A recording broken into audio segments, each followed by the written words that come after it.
pertemuan kita yang telah lalu, yang pada malam hari ini selepas maghrib kita akan mengulas dan melanjutkan perbincangan yang telah kita bicarakan pada pertemuan kita sejak 2 bulan yang lalu di Stadium Sukamanati, yaitu tentang kumpulan daripada salat dan salam yang kita haturkan kepada junjungan kita Nabi besar Muhammad sallallahu alaihi wasallam, yang secara disepakati oleh ulama, lantunan salawat kita kepada baginda adalah merupakan suatu kewajiban, baik pada saat kita melaksanakan sembahyang 5 waktu atau pada tiap kali kita sembahyang, ataupun juga pada saat dengan kita mendengar sebutan, julukan, panggilan nama baginda Nabi di saat hadis diriwayatkan, atau juga di saat dengan kita diperkenalkan dengan bimbingan dan panduan daripada Sayyiduna Rasulullah sallallahu alaihi wasallam, bahkan dengan satu ancaman yang cukup ketat, dengan suatu ancaman yang cukup berat daripada baginda terhadap seseorang yang tidak berkenan untuk mengkumat-kamitkan mulutnya sebagai suatu respon dan juga sebagai suatu reaksi yang pada saat dengan nama baginda disebut. Nabi kita bersabda dalam sebuah hadis, faqad akhta'a man dzukirtu indahu falam yusalli alayya faqad akhta'a tariqal jannah. Seseorang yang pada saat namaku disebut terus dia tidak berkenan untuk bersalawat kepadaku, berarti nanti dia akan terkeliru untuk menuju jalan surga. Ini bukan satu perkara yang ringan. Tapi itulah tadi, sebagaimana kita katakan tempo hari, mungkin ini pengaruh daripada lingkungan, mungkin pengaruh daripada masyarakat, mungkin kesan peninggalan daripada British atau juga daripada penjajah yang untuk menyanjung, memuji baginda Nabi itu seolah-olahnya merupakan satu kewajiban yang diwajibkan kepada kumpulan-kumpulan yang sudah meluangkan waktu mereka, atau juga yang telah mengisytiharkan kumpulan mereka sebagai kumpulan salawat, kumpulan zikir, kumpulan ahli tasbih, tahmid dan takbir, atau juga dengan istilah-istilah yang seumpamanya. Sehingga sejak pada beberapa tahun yang lalu, perayaan-perayaan Maulidan Rasul sallallahu alaihi wasallam yang walaupun dirayakan di sana sini, tapi ternyata yang bersalawat itu tidak lebih daripada kumpulan-kumpulan yang telah dijemput khas untuk melantunkan marhaban, untuk melantunkan salawat, untuk melantunkan nasyid dan qasidah sebagai tanda luahan mahabbah mereka, bukan luahan mahabbah daripada kita yang hadir. Sebab kalau seandainya dengan kita ingin meluahkan rasa mahabbah kita kepada baginda Nabi, mungkin sebagaimana dengan kita telah menghafal dalam beberapa jenis lagu-lagu yang dicipta oleh seniman-seniman kita atau oleh penyanyi-penyanyi tanah air. Siapa yang tidak hafal dengan lagu kebangsaan? Siapa yang tidak hafal dengan lagu-lagunya Bi Ramli? Siapa yang tidak hafal dengan lagu-lagunya Siti Nur? Banyak, ramai di kalangan pemuda dan pemudi kita yang menghafal lagu-lagu mereka justru di kalangan generasi tua. Tapi kalau tiba saatnya kita dengan salawat dan salam, atau juga dengan lantunan mahabbah kepada Sayyiduna sallallahu alaihi wasallam, Sayyidina Rasulullah sallallahu alaihi wasallam, maka yang pada saat itu daripada pihak IJK, daripada pihak penganjur, daripada pihak masjid, daripada jamaah dan kumpulan telah mengamanahkan tugas mereka kepada kumpulan nasyid, juga kepada kumpulan berzanji, yang sehingga kita masih ingat dengan beberapa orang yang tegang urat lehernya saat ketika melantunkan salawat dan juga memperdengarkan lantunan kasidah berzanji kepada kita yang hadir. Sementara kita menjadi pengamat dan juga menjadi pemerhati, agaknya bagaimana kalau pada saat dengan lantunan salawat itu dikumandangkan, atau juga saat ketika dengan sanjungan pujian kita kepada baginda Nabi sedang diucapkan, ataupun juga pada waktu dengan kita ingin mendambakan rasa mahabbah kita, hormat dan ta'zim kepada Sayyidul Anbiya wal Mursalin, Sayyiduna Rasulullah sallallahu alaihi wasallam yang pada saat itu baginda hadir bersama kita. Agak-agak dengan baginda terasa hati tak kalau ada di kalangan kita yang tidak ikut bersalawat. Agak-agak dengan baginda merasa tersinggung tak saat ketika dengan kita kumpulan sedang bersalawat, kumpulan yang di situ dengan SMS-nya, dengan Facebook-nya, dengan netbook-nya, dengan iPad-nya, atau menyibukkan diri berbual-bual dengan pembicaraannya, sedangkan oleh kumpulan yang sedang tampil di atas pentas melantunkan sanjungan dan pujian kepada Sayyidul Awwalin wal Akhirin. Katakan saja Nabi kita duduk di atas kursi seperti di situ, memperhatikan umat, sejauh mana setianya umatku, sejauh mana sayangnya umatku, sejauh mana ta'zimnya umatku, sejauh mana mahabbahnya umatku, sejauh mana pendambaan umatku, sejauh mana perjuangan dan pengorbanan daripada umatku. Kalau dengan seumpama lantunan salawat dan salam kepadaku saja, ternyata dengan hati mereka tidak terpanggil dan juga tidak tergugah.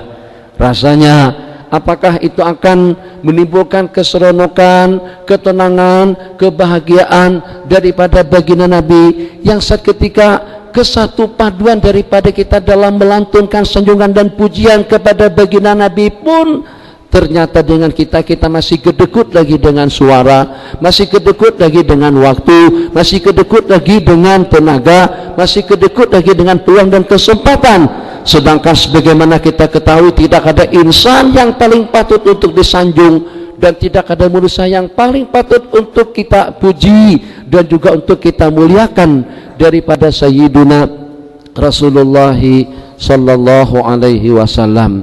Ahbabana fillah, sebagaimana dengan riwayat yang pertama disusul dengan riwayat yang kedua, ketiga dan seterusnya, ancaman tegas daripada baginda Rasulullah sallallahu alaihi wasallam terhadap orang-orang yang tidak berkenan, yang tidak memberikan respon atau juga yang tidak memberikan getaran hati dan jantung saat ketika dengan nama baginda disebut. Jadi kalau dengan perumpamaan yang pernah kita perumpamakan dahulu, perumpamaan yang pernah kita sebutkan dahulu, begini caranya, 2-3 kali majelis, suara majelis keempat dah teruk, dah hilang suara saya. Mudah-mudahan paham apa yang saya maksud.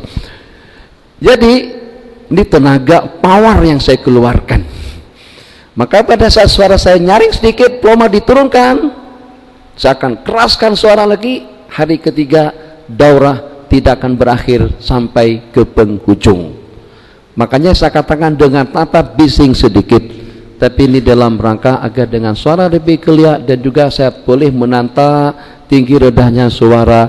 Kalau pada saat dengan tarikan daripada daya mikrofon dengan sound system yang bagus ini kuat, saya tidak perlu mengambil tenaga dan memporsir tenaga, sebab tenaga saya sejak daripada pagi pengajian, alhamdulillah, samping juga yang sedikit merasa pudar perasaan. Itulah saya ini manusia biasa. Pada pagi semalam kami di Sungai Petani, Masya Allah tabarakallah, yang walaupun ke Sungai Petani itu bukan satu hal yang asing, saya ulak-alik pada tiap saya berkunjung dan juga diberi kesempatan untuk hadir kembali dan menyampaikan kuliah di tempat yang di sana adalah merupakan tempat pertama yang saya asaskan sendiri setelah bangunnya Paksi Alusta.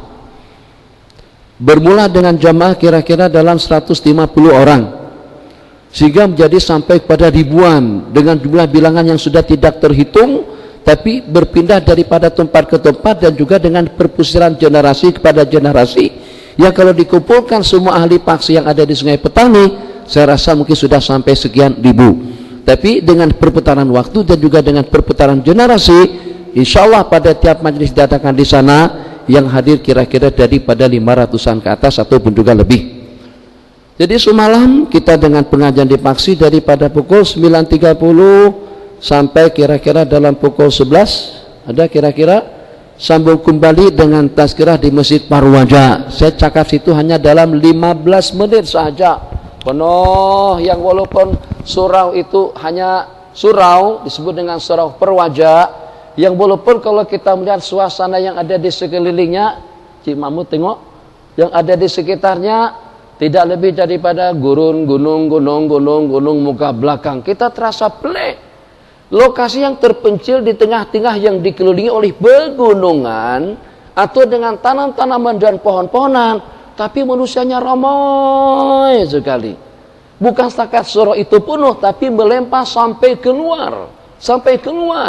Masya Allah, tabarakallah, banyak sekali. Kita pun terasa seronok saat ketika tengok jamaah yang semacam itu. Ada komitmen dan juga ada raghbah dan juga ada keinginan yang walaupun cuma hanya untuk sementara waktu. Setelah program di sana berlangsung hanya dalam 15 menit, sebab karena kita terlambat datang ke sana dikarenakan karena ada beberapa hal, diantaranya transportasi dan juga perjalanannya agak sibuk. Kemudian bersambung kembali dengan program di waktu maghrib. Masya Allah, tabarakallah. Baru sembahyang maghrib, masjid yang baru dibangun, insya Allah dengan ukuran besarnya masjid itu seperti dengan ruangan masjid kita di sini sampai kepada tuh dengan batas muslimat yang ada di belakang. Itu sudah penuh.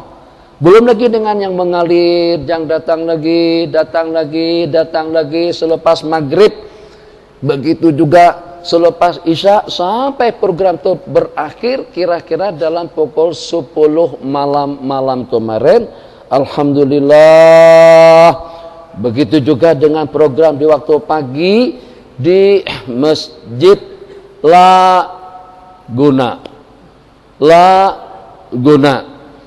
Artinya la tidak ada guna. La artinya bahasa Arab tidak. Guna artinya tidak ada guna. Atau la guna artinya la ni udah diguna. Nah, sekarang ini udah dimanfaatkan. Itu pun juga dengan sambutannya cukup bagus. Alhamdulillah. Sedikit saya terasa pudar pada sembahyang maghrib kita di sini tadi baru hanya dalam 4 saf. Jadi program-program yang biasa kita adakan di Kedah itu selalunya mendapatkan sambutan sampai kita tidak punya tempat, seperti yang kita adakan tempoh hari di Masjid Said Yayasan, di Masjid Said Mukhtar Al-Bukhari di Alur Malai. Malam tadi alhamdulillah cukup membanggakan dengan jumlah permulaan yang cukup banyak. Tapi maghrib hari ini agak kurang. Apakah salah menginformasikan waktu? Pukul 9 baru dimulakan seperti malam pembukaan, atau hari ini banyak kenduri kawin, ada kenduri arwah, atau macam mana ceritanya?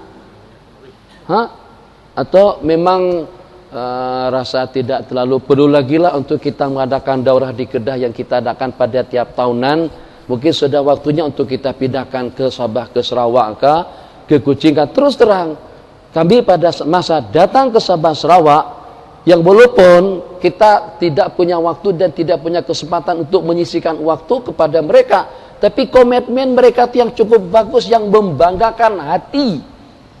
Yang kalau pada saat kita merasa sudah tidak dihargai, datangnya sedikit, bila nak datang. Jadi saya pun kalau nak baca kitab segan. Sebab nanti ada yang hadirnya di penghujung pembicaraan, ada yang hadirnya hanya setakat pada penutupnya sahaja. Datang, lesu, lengok. Ilmu itu hanya untuk yang tersisa daripada waktu. Ilmu itu hanya yang tersisa daripada tenaga. Ilmu yang tersisa daripada peluang. Ilmu yang tersisa daripada kesempatan. Jadi kalau sudah seperti itu nilainya ilmu, saya rasa mungkin lebih elok dengan kita memanfaatkan waktu kepada yang lebih daripada itu, dengan kumpulan yang lebih semangat, dengan kumpulan yang lebih komitmen, dengan kumpulan yang lebih mendambangkan ilmu dan syariat atau juga agama, serta dengan sunnah-sunnah Sayyiduna Rasulullah sallallahu alaihi wasallam. Jadi cadangan kita nak baca 2 buah kitab kita batalkan, saya akan ceramah saja.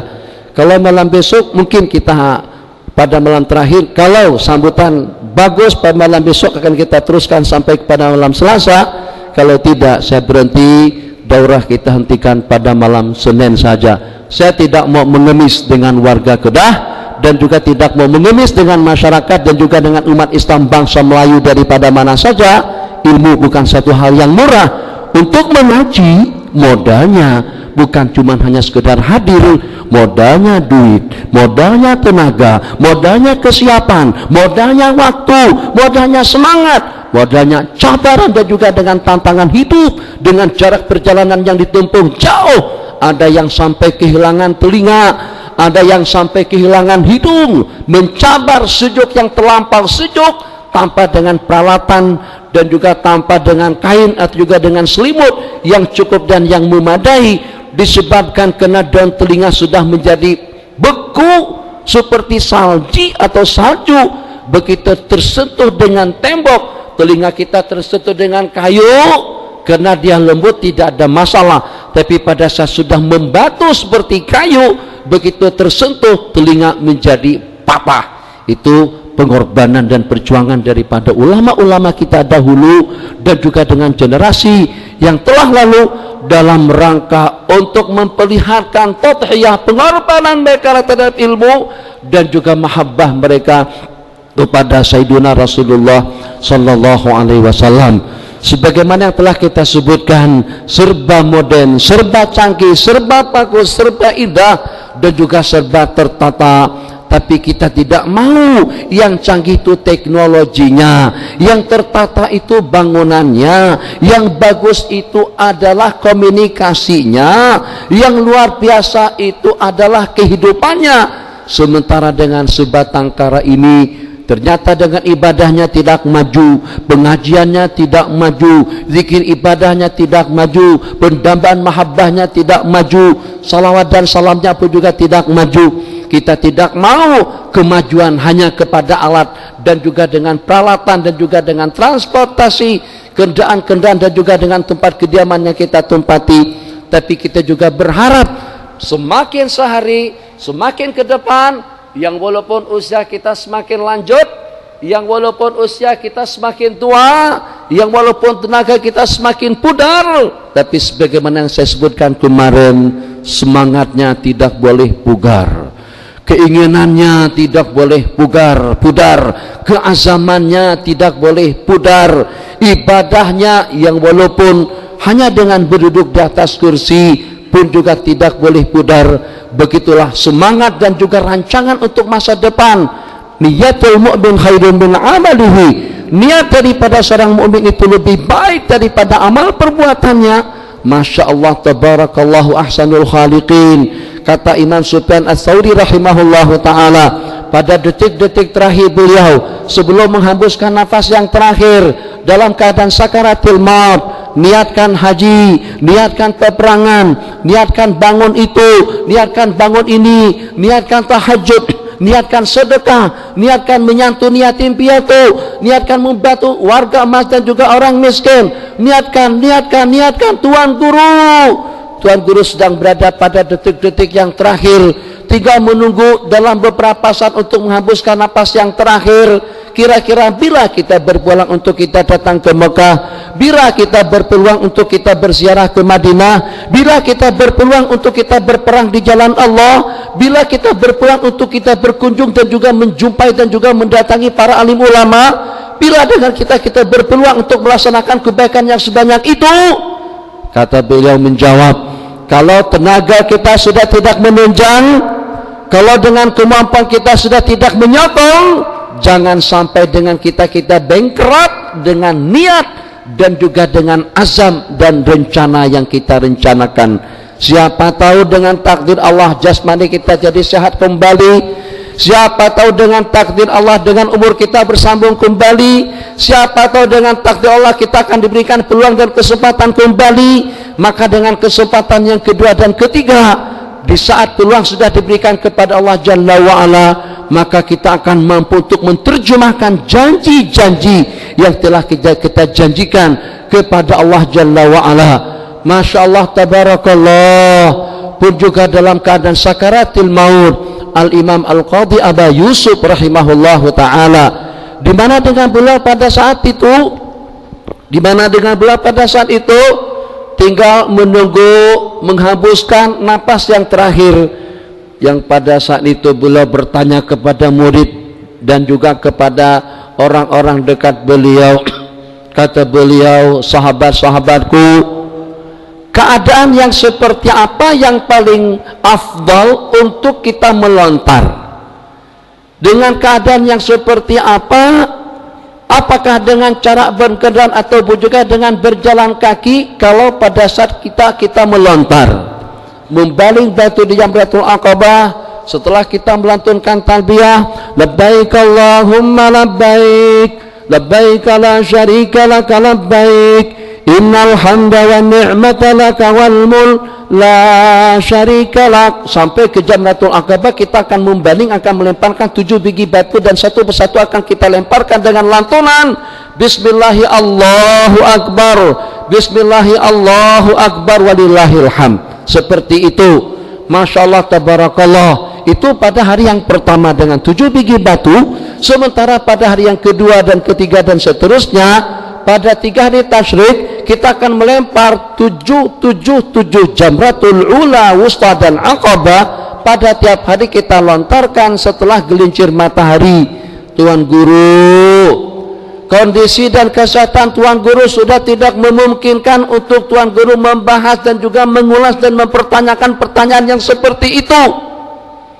Kata beliau, lebih elok saya tahu sebelum meninggal daripada saya jahil dengan hukum yang berkenaan dunia saya tinggalkan. Itu namanya raghbah. Saya lihat pemuda-pemuda sekarang tidak punya semangat, sehingga itu tadi, disiplin dengan waktu, komitmen dengan waktu, tidak ada disiplin.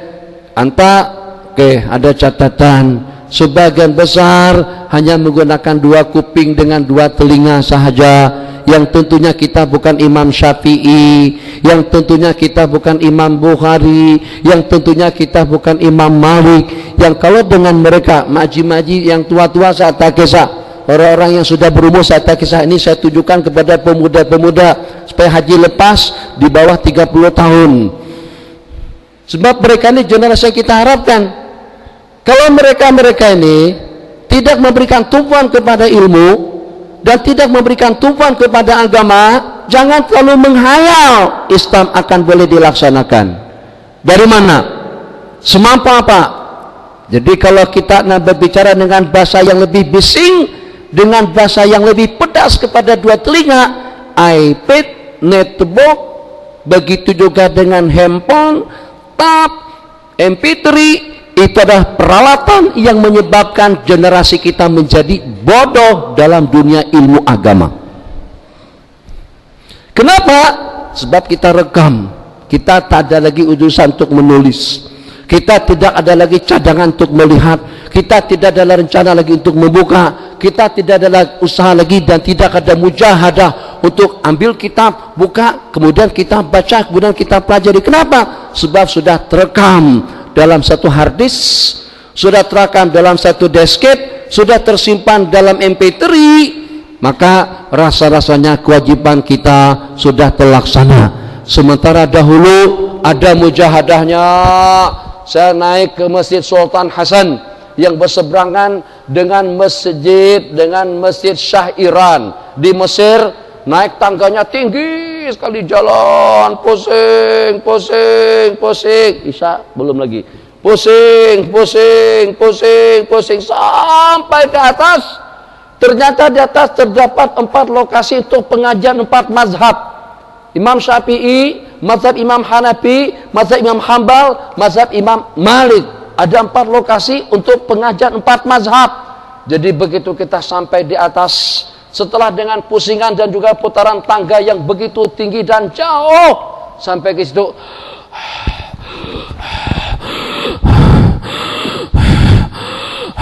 letih, lemuh, maka kepasrahan diri kepada Allah pun juga cukup tinggi dan ketat. Kita sekarang naik lift, UTM, naik lift, UYM, begitu terbuka, sudah dalam dewan, ada aircon, ada kipas, kursinya goyang maju mundur, empuk dan selesa, nyendar iya, angkat kaki nyaman, sambil baca majalah boleh, sambil merokok betul, dan juga sambil bersimbang pun juga tidak mengapa. akhirnya keberkatan ilmu tidak kunjung datang kepada kita. Daripada majlis kepada majlis, daripada ilmu kepada ilmu, daripada ceramah kepada ceramah, tidak lebih daripada sekedar sebagaimana mulut punya selera, ternyata telinga pun juga punya selera. Sebagaimana mulut dapat memilih dan memilah dan membeda-bedakan yang mana yang sedap. Tuh situ tuh. Kalau nak roti canai yang spesial, sedap dengan gulai kambingnya, itu hanya ada 2 kali sehari saja, 2 kali seminggu saja. Hari Sabtu, hari Ahad di kawasan Kampung Melayu Subang. Promosi, saya tidak ada saham. Nak makan roti canai dengan cacahannya gulai kambing, kadang-kadang burung puyuh suka pilih hanya khusus pada hari Sabtu dan Ahad saja. Memang sulit untuk mencari tandingannya di KL dengan harga yang berpatutan dan juga dengan selera dan juga dengan hasrat keinginan yang terpenuhi. Tak nak lagi beli roti canai di kedai situ, tak nak lagi dengan Mak Njang, tak nak lagi dengan Pak Lung, tak nak lagi dengan Pak Tih, karena kita sudah tahu tempat jual roti canai yang dengan sopnya, yang dengan dalcanya, yang dengan gulainya, gulai kambing yang sedap. Telinga sekarang sudah jadi seperti itu, hanya setakat untuk kenikmatan si penceramah yang ceramah, tapi dengan tujuan agar lekat, dengan tujuan agar berkat, dengan tujuan agar diamalkan, dengan tujuan sebagai tanggung jawab kita terhadap masa depan agama di negara kita ini. Itu tidak ada. Kalau generasi kita ini mati, agak-agak siapa yang akan meneruskan? Ini yang sab pertama, sab kedua, sab ketiga. Kalau Mak Long dah tak ada, Mak Tih sudah tak ada, Mak Njau sudah tak ada, Mak Ru sudah tak ada, dan juga dengan Mak Tam sudah tak ada, kemudian dengan Mak Long sudah tak ada, begitu juga dengan Mak Ngu, Mak Ungu, tadi Mak Putih, Mak Ungu pun juga sudah tidak ada. Siapa yang akan menggantikan kita untuk melaksanakan salat jamaah 5 waktu? Jadi saya berharap untuk kelanjutan daripada daurah kita yang walaupun ramai. Haji tengok belakang dah ramai, Haji. Tengok. Ramai kan? Tapi tadi tak macam ini kan? Kita nak serentak datangnya. Maghrib tu masjid kita sudah penuh, bukan nunggu. Jadi kita nak ceramah pun juga susah. Buat satu topik pembicaraan, dia dapat pengunjungnya saja, letihnya sama, tapi tidak maksimal. Coba kalau kita ada sedikit keazaman, khususnya tapakoh mana tapakoh? Paku ada satu situ, ada pecah di sana. Berarti antum tidak punya ihtimam dengan waktu, tidak punya tanggung jawab dengan waktu. Ini sekarang masa depan umat. Tadi kita baca kitab Sunan Abi Dawud dengan kitab Sunan Tirmizi, alhamdulillah dengan sambutannya. Dalam perkiraan 200 yang hadir, ternyata muslimah saja sudah hampir 200-an. Akhirnya Ijiki sediakan nasi 200 untuk 500 orang. Ya jelas mana cukup. Besok kena cukuplah Tuan Haji, adzan terlebih dahulu. Allah, boleh cukup Tuan Imam kan besok insyaAllah untuk makan siang dulu, insyaAllah.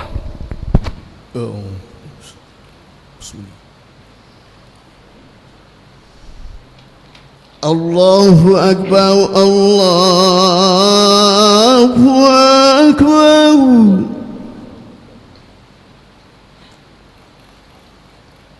Allahu Akbar, Allahu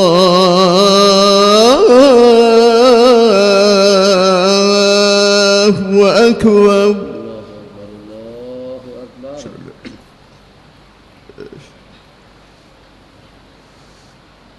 Asyhadu an la ilaha illallah.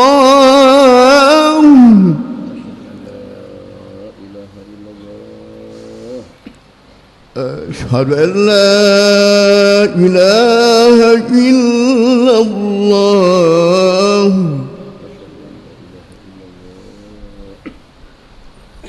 Asyhadu anna Muhammadar Rasulullah.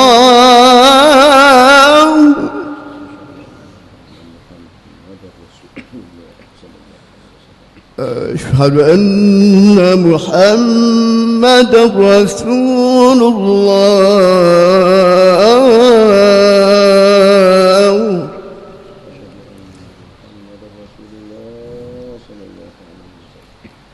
حي على الصلاة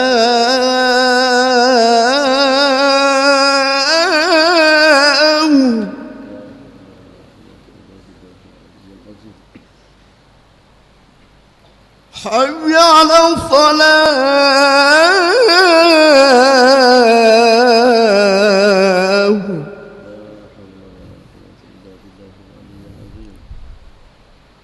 حي على الفلاح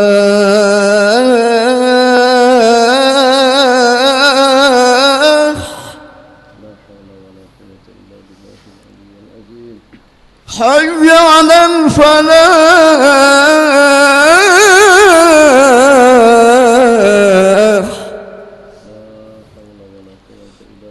الله أكبر الله أكبر لا إله إلا الله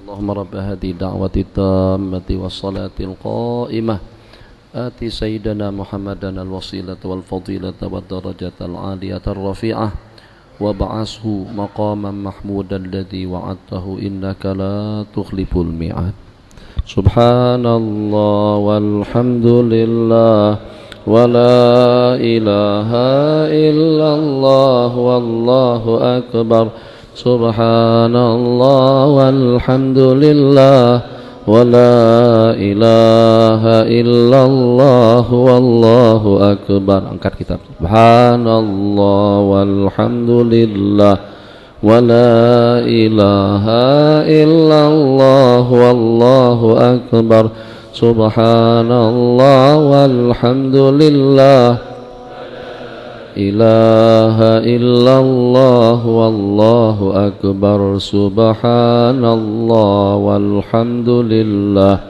ولا إله إلا الله والله أكبر سبحان الله والحمد لله ولا إله إلا الله والله أكبر. Bismillahirrahmanirrahim. Alhamdulillah wa sallallahu ala sayyidina Muhammad. Dalam 30 menit atau dalam 25 menit yang selebihnya yang ada sembarang soalan dipersilahkan. Besok malam insyaallah kita akan jadwalkan jadwal baru merombak pada cadangan yang kita cadangkan sebelumnya. Kita akan mengulang kembali kajian dan pengajian kita sejak pada beberapa tahun yang lalu yang secara intensif bersambung dalam 2 rangkaian majelis pernah saya adakan di Masjid USG Section 9 mungkin pada 10 tahun yang lepas, dan itu diantara daripada YouTube atau dengan rekaman yang paling banyak diikuti oleh sahabat-sahabat kita tentang praktek salat baginda Nabi sallallahu alaihi wasallam. Jadi untuk besok malam kita peruntukkan daripada setelah maghrib sampai kepada jam 10.30. Jadi besok jadwalnya masa waktu Isya telah tiba, kita akan sembahyang Isya. Selepas sembahyang Isya akan kita teruskan dengan program yang kedua sebagaimana dengan jadwal yang pernah biasa kita adakan pada waktu kita di Masjid Yayasan Syed Mukhtar Al-Bukhari pada beberapa tahun yang lalu. Malam hari ini saya akan habiskan waktu dengan pembicaraan yang ada hubung kaitan dengan permulaan kita tadi, yaitu lantunan salawat kita kepada Sayyiduna Rasulullah sallallahu alaihi wasallam. Banyak usaha dan juga banyak cara dan juga banyak cadangan yang dicadangkan agar dengan kita menjadi orang baik, dan juga agar dengan kita menjadi orang yang dekat kepada Sayyiduna Rasulullah sallallahu alaihi wasallam.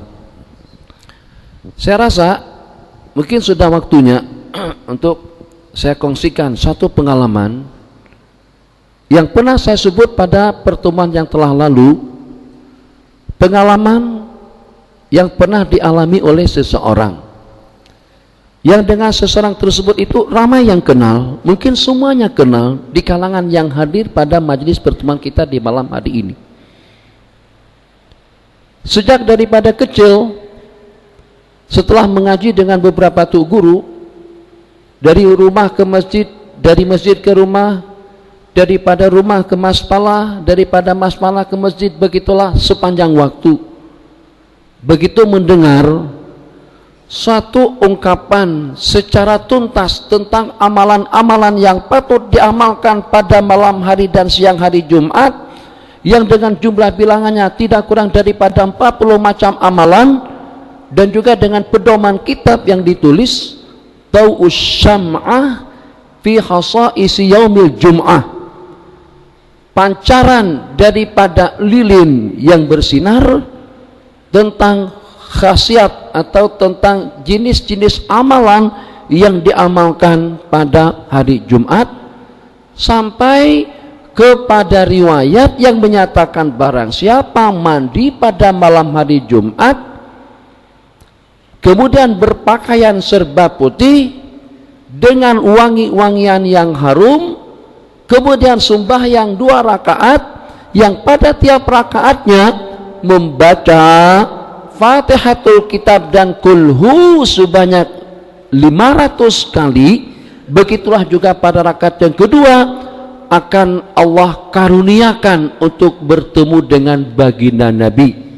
Jadi hamba Allah tadi itu yang walaupun pada lingkungan usia baru remaja, baru saja dalam belasan tahun tergugah dan terpanggil untuk melaksanakan sembahyang tersebut, pada saat hasrat keinginannya diberitahukannya kepada tuk gurunya bagikan dia satu untayan tasbih yang dengan jumlah bijiannya tidak kurang daripada 500 biji.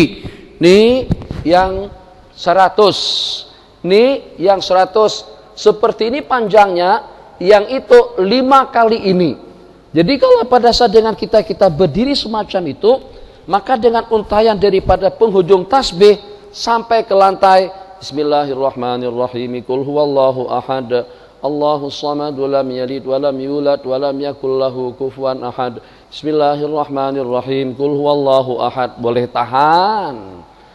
tahan 500 kali kulhu pada rakaat yang pertama dan 500 kali kulhu pada rakaat yang kedua, karena hasrat dan keinginan untuk berjumpa dengan baginda Rasulullah di dalam mimpi. Jadi pada saat itu setelah selesai salat tadi itu dilaksanakan, entah pada pukul berapa itu sudah tidak pasti, terbaring dan mengiring dengan menghadap arah kiblat, Bismikallahumma ahya wa amut, tidur dengan zikir, tidur dengan salawat, tidur dengan keluarga, ibu bapak pada masa itu ada keduanya, sanak saudara pun juga lengkap, komplit dan terkumpul, sama-sama berhijrah ke tanah suci Mekah. Jadi pada subuh harinya setelah bangun hanya terasa bening saja, terasa tenang saja, terasa seronok saja, tapi tidak termimpi pun atau tidak berjumpa dengan baginda Nabi. Subuh hari meleleh air mata, ya Allah ya Arhamar Rahimin. Apakah disebabkan karena dosaku? Apakah disebabkan karena ketaksiranku? Apakah disebabkan karena dengan bacaanku? Apakah disebabkan karena riya, sum'ah dan ujubku? Apakah disebabkan karena dengan kelengahan dan kelalaianku? Bermain pertanyaan-pertanyaan semacam itu dalam kepala. Begitulah daripada waktu ke waktu. Kalau memang sepatutnya dibaca 100, dibaca 100 kali. Kalau memang sepatutnya dibaca sebanyak-banyaknya, dibaca sebanyak-banyaknya. Tapi ternyata belum mendapatkan karunia untuk bertemu baginda Nabi. Rupa-rupanya lillahi fi khalqihi syu'un. Ada ketentuan takdir yang ditakdirkan oleh Allah Jalla wa'ala, tidak melalui jalur salawat, bukan juga melalui jalur sadaqah, tidak juga dengan perantaran haji. Kalau dengan haji tidak kurang daripada dalam 23 kali bersambung. Kalau dengan umrah rasanya tidak kurang daripada dalam ratusan bahkan ribuan kali umrah yang dilaksanakan. Tidak melalui jalur-jalur yang saya sebutkan tadi itu, Allah karuniakan kemuliaan tersebut saat ketika ungkapan kata-kata pernah dilontarkan kepada orang yang berkenan tadi itu, ada yang mengatakan zalim, ada yang mengatakan kurang asam, ada yang mengatakan tidak berperi kemanusiaan. Setelah dilontarkan kata-kata yang semacam itu dan tahan, tabah, sabar untuk menerima, mungkin barangkali layaklah dikatakan semacam itu. Siapalah insan yang kerdil tadi itu? Siapalah dia kalau berbanding dengan Sayyiduna Rasulullah sallallahu alaihi wasallam? Nabi kita dikatakan syair, Nabi kita dikatakan bodoh, Nabi kita dikatakan gila. Pun kata-kata gila pernah diucapkan kepada orang yang berkenaan. Tapi Masya Allah, tabarakallah, suatu hal yang terasa pelik. Kalau pada masa remajanya dahulu itu sudah terbelasah, sudah akan memainkan tangan kanan, kiri, kaki, kepala dan lutut. Tapi pada masa itu cukup tabah, sabar atas ungkapan kata-kata dalam satu ceramah di satu lokasi namanya Tungkal. Jadi pada waktu selesai ceramah di sana, begitu masyarakat Tungkal tadi itu mengetahui ini adalah salah seorang dai yang dulu pernah mengaji di Mekah, kemudian datang ke Mesir, selepas itu kembali ke tanah air, tidak mutlak dengan saya. Kemudian pergi ke tanah air, di antara daripada sejumlah yang jarang-jarang ada, yang tegas dengan fatwanya, yang tegas dengan pendiriannya, yang tegas dengan pendapatnya, khususnya tentang rokok dan kompang di dalam masjid. Begitu jamaah tadi itu tahu, ini orangnya, ini manusianya yang mengucapkan haram merokok, yang memfatwakan haram memainkan kompang di dalam masjid. Begitu mereka tahu, masuk ke dalam SMS, ke dalam handphone yang berkenan tadi itu, bodoh, gila, kurang ajar, kurang asam, kata-kata yang semacam itu. Ini dibalas atau tidak dibalas, sampai yang berkenan tadi itu tidak lalu makan, sampai tidak boleh tidur, sampai suasana dan keadaan tidak terkawal. Ternyata alhamdulillah, dibalik daripada cabaran dan ujian tadi itu, dengan cabaran yang paling mencabar sekali, suatu amalan salawat kita ijazahkan kalau tidak salah pada masa pertemuan kita di Bukit Menanti, di Sukamenanti.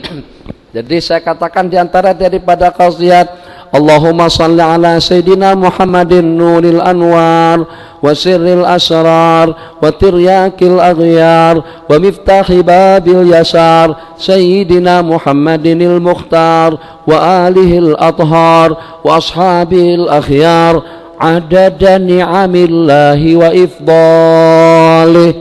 Ini untuk pengijazan kita pada malam hari ini. Allahumma salli ala Sayyidina Muhammadin nuril anwar. Salam dan salam Engkau ya Allah, aku memohon agar Allah curahkan rahmat dan maghfirahmu kepada baginda Nabi, nur kepada semua nur, pancaran kepada semua cahaya, cahaya kepada semua adwa, nuril anwar, sir daripada segala rahasia. Kalau suatu rahasia atau juga suatu sir dan hakikat yang boleh diluahkan oleh seseorang, rahasia-rahasia hukum, rahasia-rahasia agama, rahasia-rahasia perintah, rahasia-rahasia larangan, sepatah kata hadis, ternyata dengan ungkapannya, Masya Allah, tabarakallah, seperti dengan kita menikmati makanan yang baru tersajikan, yang masih panas, atau juga dengan buah-buahan yang masih segar, dengan perumpamaan di annahu ka'annahu qariba abdin bi rabbih kana qariba ahdin bi rabbih, seolah-olahnya masih dekat, pres diturunkan oleh Allah Jalla wa Ala. Atau dengan perumpamaan Al-Quran yang dibaca oleh Sayyidina Abdullah ibni Mas'ud, Nabi kita bersabda, man ahabba an yaqra'al qur'ana tariyan kama unzil, barang siapa ingin membaca Al-Quran dengan lantunan lagu dan juga dengan rentak yang segar sebagaimana pada saat diturunkan, bacalah dengan rentak dan lagunya Sayyiduna Abdullah ibni Mas'ud, baginda Nabi, sirrul asrar, rahasia daripada segala rahasia. Yang pertama nuril anwar, wasiril asrar, wa tiryakil aghyar, dan pengobat terhadap segala penyakit, penyembuh atas segala problem dan juga dengan tantangan bala dan musibah. tiryakil aghyar wa miftahi babil yasar. Yang kita inginkan adalah kemudahan, yang kita inginkan adalah ketenangan, yang kita harapkan itu adalah kebahagiaan, yang kita dambakan itu adalah keselamatan. Nuril anwar, untuk mendapatkan pancaran nur. Tiryakil aghyar, untuk kita mengobati dan juga mengatasi segala problem, segala penyakit dan juga segala gangguan. Dalam berapa ribu ramai, dalam berapa ribu banyak masalah-masalahnya teratasi, itu dengan penyakitnya, itu dengan keuangannya, itu dengan lingkungannya, itu dengan ancamannya, itu dengan ancaman mati yang tinggal dan juga yang menantikannya. Ternyata dengan mereka terelak daripada segala gangguan dan juga memperolehi segala hajat dan keperluan dengan banyak-banyak bersalawat kepada baginda Nabi. Nuril anwar wa siril asrar wa tiryakil aghyar wa miftahi babil yasar, dan pembuka pintu-pintu gerbang kemudahan. Ingin kemudahan, kecuali kalau pada saat ada ketetapan takdir. Di mana kita berbicara tentang takdir semalam itu di Bogor.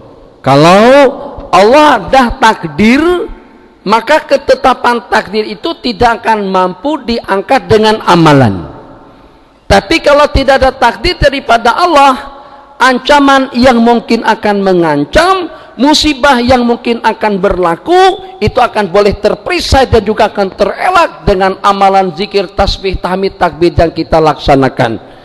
Tiryakil aghyar wa miftahi babil yasar, pembuka pintu-pintu kemudahan.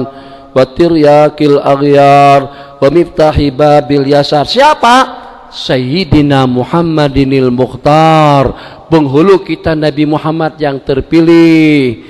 Wa Mukhtar, dan juga dengan keluarga wa alihil athhar, dan juga dengan keluarga baginda Nabi yang suci dan mulia. Wa ashabil akhyar, dan juga dengan sahabat-sahabat yang terpilih dan istimewa. Wa ashabil akhyar, salawat yang macam itu levelnya, salawat yang semacam itu kapasitinya, salawat yang semacam itu bentuknya ada dari amillahi wa ifdalih. Ya Allah, salawat yang seperti itu khasiatnya, kelebihannya, kebaikannya, kemuliaannya, kapasitinya, sejumlah bilangan nikmat-nikmat yang kau bagikan, dan juga dengan sejumlah bilangan anugerahmu. Ada dan ni'amillahi wa ifdalih. Makanya itu kata ulama 100 kali saja salawat yang semacam itu akan Allah mimpikan dan pertemukan kita dengan Sayyiduna Rasulullah Sallallahu Alaihi Wasallam. Setelah kita tempuh juga salawat yang itu, diamalkan juga oleh orang yang berkenan tadi itu, salawat yang berkenaan perjalanannya daripada Bukit Jeruntung, daripada Bukit Beruntung menuju Kelantan. Terbawa hati kesal, terbawa hati marah pada saat itu, tapi menghabiskan waktu dalam perjalanan selama tidak kurang daripada 4 jam dengan kelajuan 140, 160 kadang-kadang. Sallallahu nuru anwar sallallahu tiryak kaliran ta'ala sayyidina Muhammadin muqtal wa ala tarasabil akhir ada dan ni'amillahi wa dhalih. Allahumma sallallahu nuru anwar, terus tertidur di Gerik. Sembahyang subuh di sana, perjalanan berlangsung sebab hakut, khawatir, bimbang laluan gajah liar daripada Gerik menuju Jeli dengan jalan yang berkona-kona, dengan jalan yang cukup rawan dan menakutkan. Selepas sembahyang subuh sambung, rasanya menurut yang diinformasikan kepada yang berbicara di sini itu hampir tidak kurang daripada dalam 800-an kali salawat. Setelah seminggu balik daripada perjalanan tadi itu, pada saat tidur subuh sedang dalam keadaan relaks dan santai menunggu detik-detik keberangkatan untuk kembali ke tanah air, Masya Allah, Allah pertemukan untuk kali yang pertama secara pasti, berpeluk, mencium, menanyakan, awak kalau dengan bahasa kita, baginda Rasulullah kah? Benarkah Rasulullah kah? Berkali-kali pertanyaan itu ditanyakan. Itu dia anugerah Allah. Lillahi fi khalqihi syu'un. Untuk kita mencapai suatu target, tidak mutlak target itu kita capai dengan zikir, ataupun juga dengan amalan, ataupun juga dengan tasbih, ataupun juga dengan ibadah. kadang-kadang Allah capaikan kita kepada satu hasrat dan matlamat dengan cobaan penyakit, dengan ujian dan musibah, atau dengan tantangan hidup, atau juga dengan problem yang menimpa. Jadi mudah-mudahan dengan cerita singkat tadi itu tentang suatu perkara yang berlaku untuk kali yang pertama, untuk kali yang pertama, terus sebagai kali yang pertama menyusul dengan yang berikutnya, itu kadang-kadang kita seumpama kita yang banyak dosa dan banyak kesalahan, kalau mereka melantunkan Allahumma sholli ala Sayyidina Muhammadin fil arwah wa ala jasadihi fil ajsad wa ala qabrihi fil kubur, Allahumma sholli ala ruhi Sayyidina Muhammadin fil arwah wa ala jasadihi fil ajsad wa ala qabrihi fil kubur. 100 kali sebelum tidur akan bertemu manusia yang seumpama kita. Kita di zaman iPad, di zaman laptop, di zaman netbook, di zaman handset, itu 100 tidak cukup. Karena lebih canggih lagi daripada 100 karena tambah lagi kosongnya 2 atau 3 di ujung. Daripada 100 mungkin kepada 1000, mungkin kepada 10.000, mungkin kepada 100.000. Tapi nak buat lagu mana kita tidak punya kemampuan untuk kita berbuat semacam itu. Kembali dengan isi kandungan kitab kita yang pertama, untuk kita mengakhiri majelis kita pada malam hari ini. Besok malam insya Allah kita akan berakhir pada pukul 10.30, sebab kita sembahyang isya dulu, kemudian baru kita sambung dengan pengajian yang selanjutnya. Dikatakan tidak ada amalan yang pasti akan diterima oleh Allah Jalla wa'ala daripada Al-Quran, baca salawat dengan lantunan hasbunallah wa ni'mal wakil, yang walaupun dalam keadaan tidak sadar, yang walaupun dalam keadaan tidak paham, yang walaupun dengan kita tidak mengerti isi kandungan salat yang kita lantunkan. Allahumma salli ala man minhu syaqatil asrar wa falaqatil anwar wa fihi irtaqatil haqa'iq wa tanazzalat ulubu adama fa'ajazal khalaiq. Itu salawat. Allahumma salli ala Sayyidina Muhammadin sirris sari, Allahumma salli ala Sayyidina Muhammadin syajaratil aslin nuraniyah wa lam'atil qabdatir rahmaniyah wa afdalil khaliqatil insaniyah wa ashrafis suwaril jismaniyah. Allahumma salli ala Sayyidina Muhammad al-fatihi lima ughliq. Allahumma inna nas'aluka bismikal a'zamil maktub min nuri wajhikal a'lal mu'abbad ad-daimil baqil mukhallad fi qalbi nabika wa rasulika Muhammad, wa nas'aluka bismikal a'zamil wahidi biwahdatil ahad al-muta'ali an wahdatil kami wal adad wa bihaqqi bismillahirrahmanirrahim qul huwallahu ahad, dan seterusnya. Antusalliya wa tusallim ala Sayyidina Muhammad, yang walaupun kita tidak paham dengan jenis-jenis salawat tadi itu, tetap saja dengan Allah yang menurunkan Al-Quran dengan bahasa Arab, yang mengutus Nabi akhir zaman daripada warga Arab, yang menetapkan bahasa perbualan warga ahli surga juga dengan bahasa Arab, memahami tentang rahasia dan kandungan kalimat dan kata-kata yang kita lantunkan. Sebab itu dalam rangka untuk kita menyanjung, memuji, memuja, memuliakan Sayyiduna Rasulullah sallallahu alaihi wasallam. Kalau dengan tanpa penghayatan sekalipun, tetap kita akan mendapatkan ganjaran. Kenapa? Sebab itu adalah janji Allah. Allah yang perintah, baginda yang janjikan dengan balasannya. Man shalla alayya wahidatan, Nabi kita dilihat dalam keadaan ceria sekali, seronok sungguh. Kita kalau tengok muslimat, kalau pada saat tengok suami sedang berbaring, tak ada asbab musabab yang munasabah, suami itu sebenarnya sudah nak berehat, sudah nak tidur, berbaring sambil membaca tasbih, tahmid, takbir, dan juga sambil membaca ayat kursi, senyum-senyum dan ketawa, itu perlu dipertanyakan. Macam itu juga kalau saat ketika balik daripada office sambil bersiul-siul, hiu hiu hiu hiu, nampak kelihatan gembira. Itu coba diselidiki, tapi bukan membuncing, bukan memuncing-buncing, bukan tajasus, tapi dibukalah jaringan radar itu pusing sana sini. Itu ada satu perkara yang barangkali cukup membimbangkan dan menakutkan. Jangan-jangan suami kawin lagi, itu masalah yang ketawa-ketawa pada waktu nak tidur tadi itu, kan begitu. Nah begitu dengan baginda ceria sungguh, apa ada sebab-sebabnya. Nabi kita nampak kelihatan ceria, senyum, bahagia. Jadi kata Sayyidatuna Aisyah atau oleh salah seorang daripada sahabat, ada apa ya Rasulullah? Nampak ceria, semangatnya, ada apa? Jadi Nabi kita katakan dengan bahasa orang sana tadi barusan, baru tadi itu malaikat Jibril datang menginformasikan kepadaku, sesiapa saja yang bersalawat daripada umatmu, Allah akan membalas salawatnya dengan 10 kali salawat sallallahu alaihi asyra. Yang walaupun kita yang disuruh sembayang bang, awalah yang sembayang, puasa antalah yang puasa, angkat antalah yang mengangkat.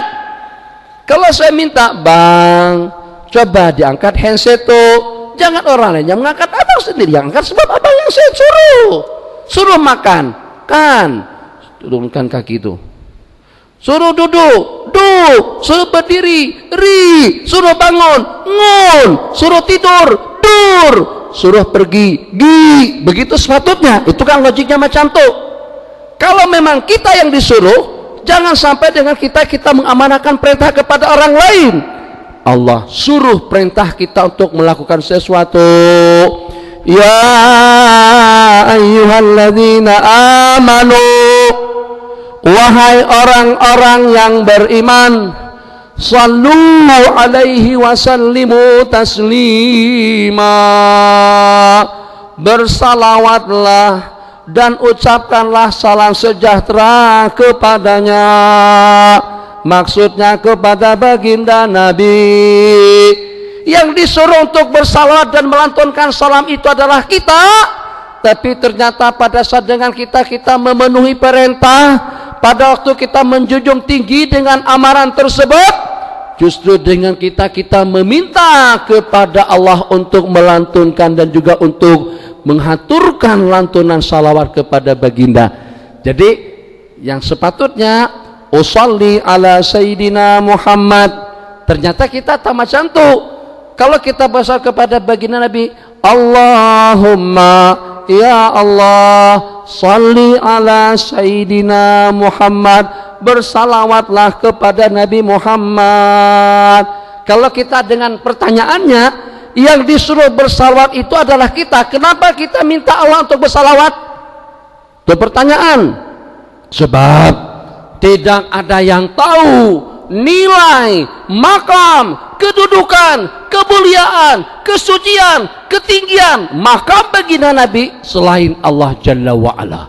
Maka kalau dengan kita mengucapkan aku bersalawat kepadamu ya Rasul, siapalah kita yang dengan semua makhluk saat ketika melantunkan salawat, amalan, doa dan lain sebagainya itu masih belum mampu untuk memberikan penghormatan takzim kepada baginda yang mulia di sisi Allah, sebagaimana firman Allah kepada Nabiullah Adam alaihissalam, bukan karena Muhammad aku tidak menciptakan kamu, laulahu lama khalaqtuk.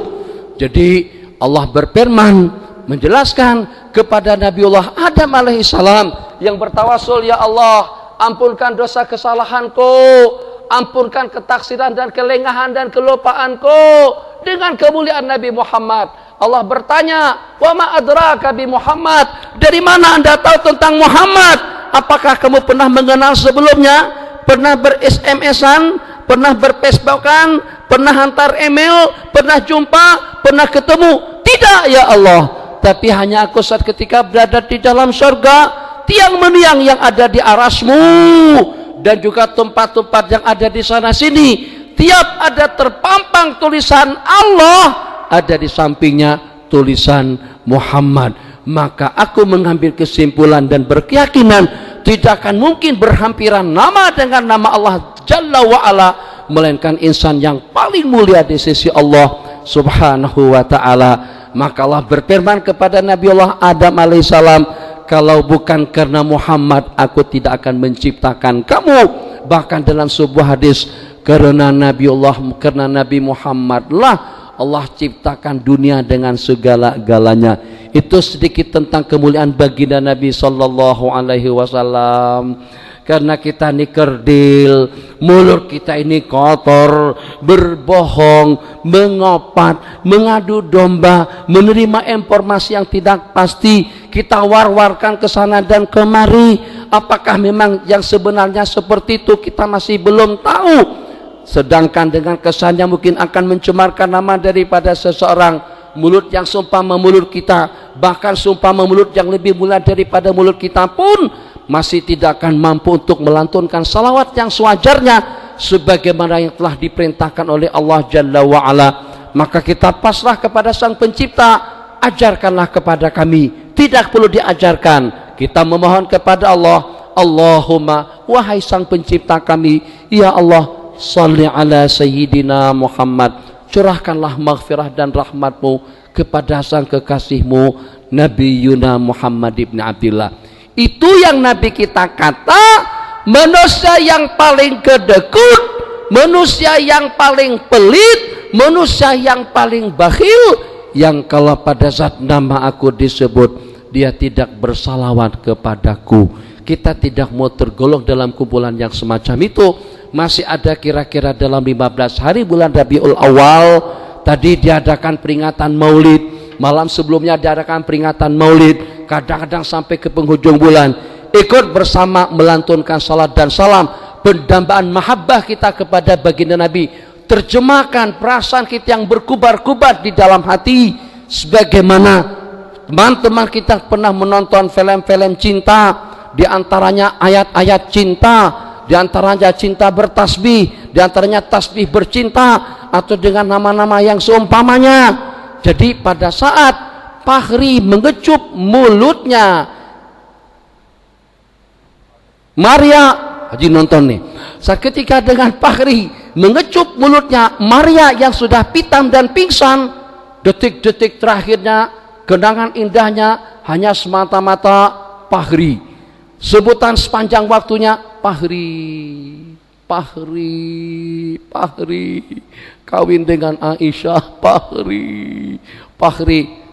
Cari dalam YouTube supaya boleh mengikuti cerita ini. Tanpa itu sekedar istishhad untuk mengambil perbandingan saja.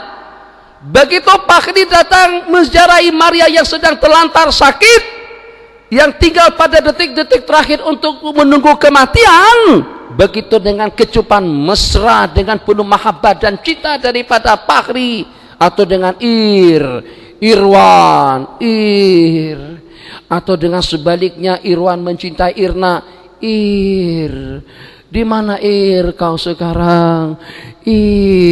Ya sayang, aku ada di sampingmu. Dengan kecupan manisnya, ternyata darah mengalir kembali dalam batang tubuhnya, langsung segar, pitamnya hilang, pingsannya lenyap, hidup kembali. Itu kecupan cinta. Kata ulama, sepatutnya kita pada saat nama baginda disebut pun juga getaran jantung kita seperti itu, sallallahu ala sayyidina Muhammad.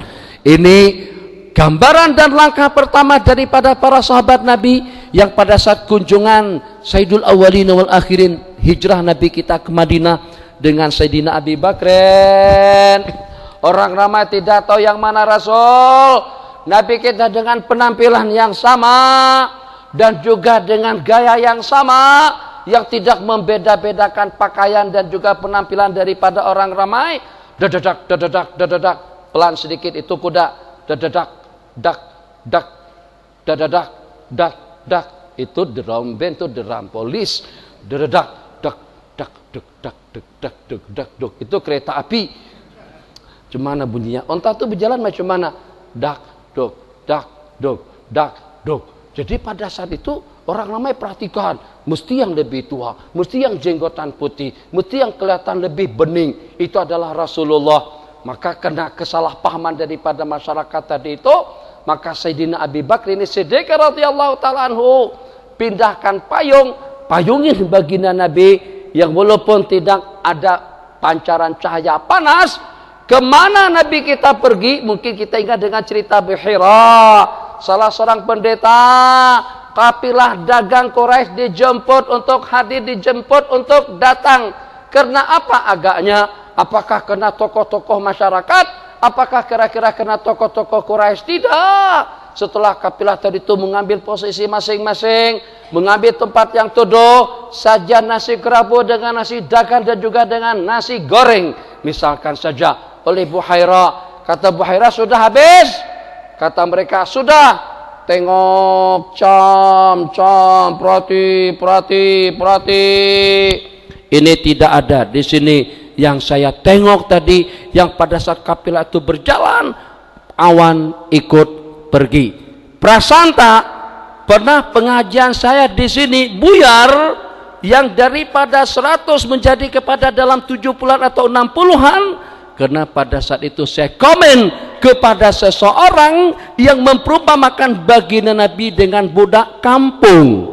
Ini manusia yang sejak daripada kecil tidak pernah kepanasan, dipayungi oleh awan kemana saja beliau pergi, masing-masing mengambil tempat yang teduh, bernaung di bawah pokok, bernaung di tempat yang teduh. Setelah yang muda yang masih kanak-kanak tadi itu dipanggil, ternyata tempat sudah penuh, posisi yang selesa sudah penuh, sudah tidak ada tempat untuk berteduh. Maka terpaksalah dengan baginda Nabi yang masih kanak-kanak tadi itu, yang belum menerima wahyu dan Al-Quran belum pernah diturunkan pada saat itu, Nabi kita duduk di tempat di bawah terik sinar matahari, di bawah terik matahari. Masya Allah, tabarakallah. Justru dengan naungan, bayangan daripada pokok yang jauh, tidak lagi terimbas dan turun kepada orang yang di bawah, melengkung naungannya tadi itu kepada baginda Nabi yang sedang berada di bawah terik matahari. Ini manusia biasakah yang semacam ini? Manusia biasakah pada saat dilahirkan sudah terhitan? Manusia biasakah yang dengan kembalan tidak pernah dilihat oleh seseorang? Manusia biasakah yang pada saat kecil sudah berbual-bual dan mendengar lantunan salam daripada tembok dan batu, Assalamualaikum ya Rasulullah, panjang lebar. Kita tutup. Jadi karena dengan salawat yang kita lantunkan tadi itu, kalau kita yang melantunkan, siapalah kita? Makanya kita memohon kepada Allah Jalla wa'ala agar bersalawat kepada baginda Nabi. Tapi ternyata kita mendapatkan habuan yang istimewa. Allah yang melakukannya, tapi kita yang untung. Pelik tak? Yang kerja abang, dia yang dapat gaji. Itu tak ada cara macam tu. Apa Ustaz Ahmad? Kita bertugas-tugas kerja, wira, proton. Tiap hari dengan kita pergi ke kawasan Proton City. Ulang-alik daripada Bukit Murtajam. Kemana kita pergi? Ke Baling. Ulang-alik daripada mana? Daripada opsi. Apa kawasan opsi itu je? Opsi itu kawasan apa? Allahumma shalli ala Muhammad. Daripada Tanjung Malim menuju Proton City, bolak-balik saban bulan, tapi gajinya kepada orang lain. Itu kita tak boleh terima seperti itu. Nah sekarang yang peliknya, Allah yang bersalawat, tapi justru kita yang dapat 10 habuan dan balasannya daripada Allah. Kenapa? Karena kita tadi itu mendambakan yang mulia, mencintai yang mulia, insan yang disukai oleh Allah Jalla wa'ala. Akhirnya dengan Allah, pada saat kita sebut nama yang mulia, pada waktu kita meminta Allah bersalawat kepada yang mulia, kalau dengan bahasa seronok, pada saat anak kita disebut, sehingga dengan kita bagi minum, kita bagi makan. Oh Pak Haji, ayahnya Muhammad ya? Iya, kenal dengan Muhammad. Taklah, cuma pernah dengar lah anak Tuan Haji Muhammad. Oke, untuk penumpang semuanya hari ini, makan peri saya yang bayar.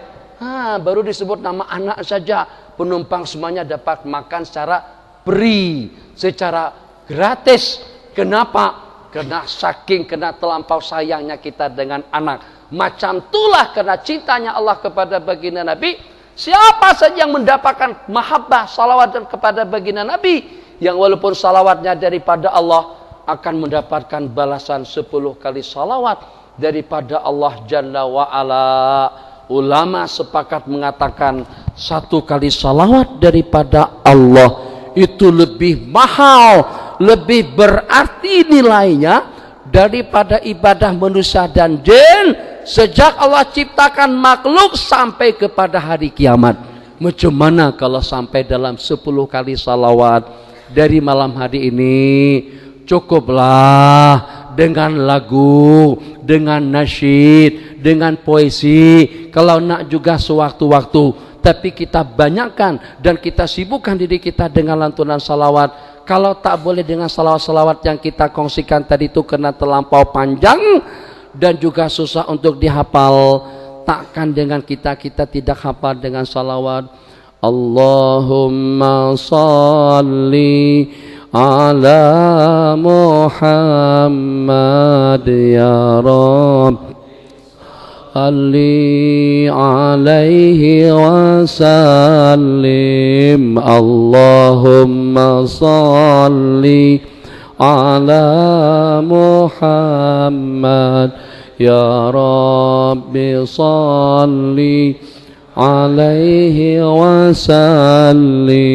In qila zurtum bima rajatum in qila zurtum bima rajatum ya akramal khalqi ma naqulu. Allahumma ala Muhammad ya Rabbi salli alaihi wasallim. Allahumma salli ala Muhammad ya Rabbi salli alaihi wasallim. Qulu raja'na bikulli khairin Qulu raja'na bikulli khairin wajtama'al far'u wal usulu. Allahumma salli ala Muhammad ya Rabbi salli alaihi wasallim. Allahumma salli ala Muhammad ya Rabbi salli alaihi wasallim. Kan tak susah mana? Tak boleh macam tu. Sallallahu ala sayyidina Muhammad, sallallahu ala sayyidina Muhammad, sallallahu ala sayyidina Muhammad. Habiskan waktu kita dengan salat yang semacam itu, sambil memandu, sambil kita menggoreng ikan, sambil kita buat nasi kerabu, sambil kita menjahit pakaian, atau juga pada saat kita menyibukkan diri dengan kerja-kerja yang tidak memerlukan konsentrasi, kefokusan daripada kita. Maka dengan kerja-kerja yang semacam itu, kita tidak perlu berpikir saat ketika kita menggoreng ikan. Kita tidak perlu berpikir banyak saat ketika dengan kita menoreh atau juga menyencang atau juga mengupas seumpama bawang. Nah, pada saat itulah kita iringi waktu kita dengan lantunan salawat kepada Sayyiduna Rasulullah sallallahu alaihi wasallam. Silakan pertanyaan yang sudah siap. Untuk satu pertanyaan saja. Loh, soalan tinggal 3 menit. Ada pahamkan orang Muslim ya, dia tak makan ikan dengan susu. Ya. Ikan daripada laut, susu daripada darat. Jadi kita nak soalan, ada tak hadis melarang atau itu hanya merupakan satu adat orang Muslim? Jadi kata Cikgu Ghazali, mudah-mudahan jamaah kita khususnya di kalangan remaja, pemuda dan pemudi dan juga di kalangan peminat, penggemar ilmu dan majlis tafakur di mana saja diadakan, saya ingin antum seperti Cikgu Ghazali lah paling tidak. Sejak pada masa saya di Derang, saya mengenal beliau dengan bek dan juga dengan kereta Datsun atau dengan kereta lama Datsun Mazda dan juga dengan kereta Wira pada tahun 87-88. Kami di pengajian Tapakuh merasa cemburu, ada rasa cemburu yang dengan beliau datang dengan kereta Wira yang walaupun dah tua, yang walaupun sudah tidak memerlukan keperluan hidup untuk itu dan ini, tapi tetap bawa catatan, bawa pen, catat, bawa buku yang walaupun buku itu bahasa Arab, kitab itu bahasa Arab, tetap juga dengan bukunya dicatat dan dicatat. Itu sebagai satu terjemahan mahabbah kita kepada ilmu. Jadi pertanyaan yang beliau tanyakan, macam mana sampai menjadi budaya di kalangan orang Mesir yang dengan mereka tidak mau memakan ikan dengan susu. Jadi kalau mereka makan ikan, mereka tidak akan minum air susu. Kalau mereka minum air susu, mereka tidak akan makan ikan. Atas alasan sebab ikan itu daripada laut, sedangkan air susu itu daripada daratan. Jadi tidak mau menghimpunkan antara laut dengan daratan. Jadi yang pertama, untuk pertanyaan yang tadi itu tidak terlalu tepat. Sebenarnya itu adalah merupakan suatu budaya atau juga suatu keadaan kesensitifan daripada orang-orang Arab semuanya. Dan itu memang disebutkan di dalam kitab-kitab Nahu, ada disebutkan larangan untuk kita makan ikan dengan minum air susu. Dia akan berdampak negatif, akan ada kesan negatif bagi orang yang makan daging ikan kemudian setelahnya minum air susu. Apa dengan bahasanya di dalam kitab-kitab Nahu? Jadi la ta'kulis samaka wa tashrab al-labana. Janganlah sekali-kali dengan kamu memakan ikan kemudian minum air susu. Mungkin yang pada saat itu pernah kejadian atau kejadian untuk beberapa orang yang terimbas dan terkesan buruk akibat kena menghimpunkan antara ikan dengan susu sehingga menjadi kerisauan yang sehingga dengan mereka menjadi takut untuk menghimpunkan antara dua jenis atau antara dua barang tersebut, yang pertama ikan dan yang kedua air susu.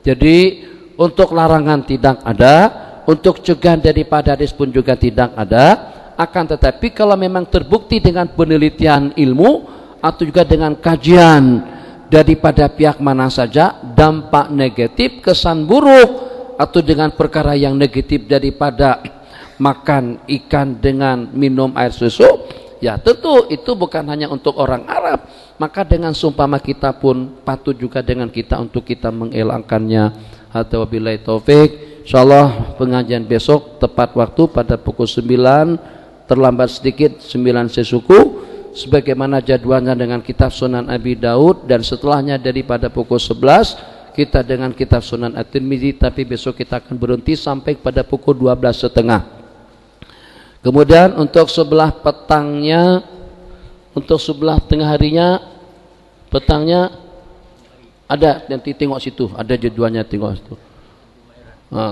Di Kampung Kemahiran, Taman Tungku Kemahiran, itu untuk setelah zuhur. Untuk setelah zuhur asar tidak ada. Sementara untuk maghrib besok kita robah topik, kita putar haluan.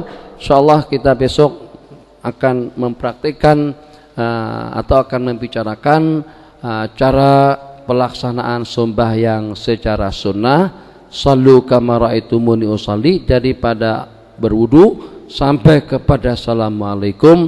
Mudah-mudahan dengan panduan ringkas dalam 2 pertemuan besok malam, mungkin sampai pada malam yang terakhir kalau tidak habis, itu akan memperbetulkan sedikit sebanyak cara pelaksanaan sembahyang 5 waktu yang kita laksanakan, iftirasnya, tawarruknya, takbirnya, rukuknya, sujudnya, bacaannya. Begitulah juga dengan zikir, tasbih, tahmid dan takbir yang kita baca setelahnya.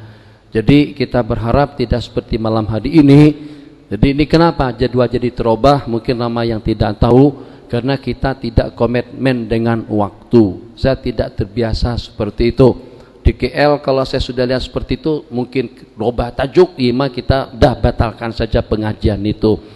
Seperti itu. Jadi kita sudah terbiasa pada saat kita start jamaah sudah terkumpul semuanya dalam majelis. Itu sedikit sebagai petanda yang menunjukkan kita cinta ilmu dan juga cintakan agama kita. Agama bukan ceramah politik pas atau juga dengan barisan atau juga dengan persatuan.